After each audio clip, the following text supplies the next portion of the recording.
kyautatawa juna. Fahimtar juna sai mu kyautatawa juna. Zaman tare shi ka sa fahimtar juna.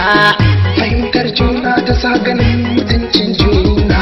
Ganin mutuncin juna ya sa shakuwa da juna. Shakuwa da juna ta sa a ci ribar juna. Fahimtar juna sai mu kyautatawa juna.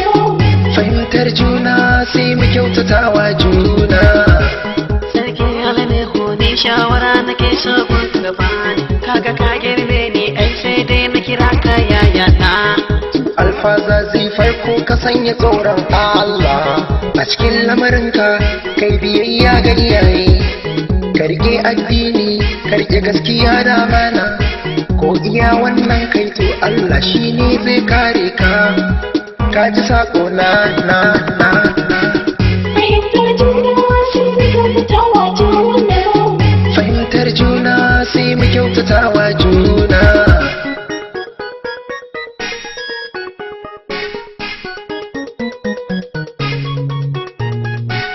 Fahimtar juna sai mu kyautatawa juna.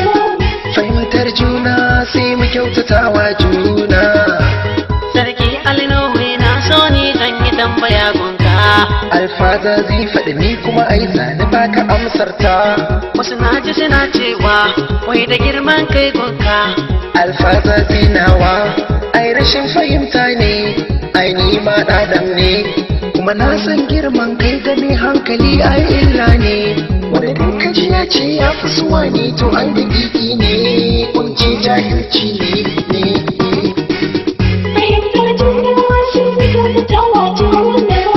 Fahimtar juna sai mu kyautatawa juna. Amma ka burge ni domin ka ɗora ni kan hanyar alkhairi, lallai kana da tunani.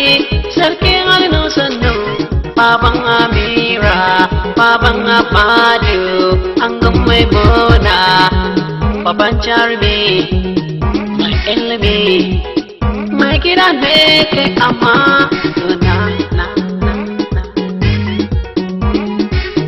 Fahimtar juna, fahimtar juna, mun fahimci juna.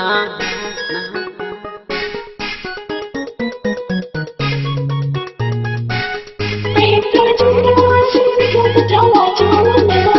Fahimtar juna sai mu kyautatawa juna. Fahimtar juna sai mu kyautata wa juna. Fahimtar juna sai mu kyautatawa juna.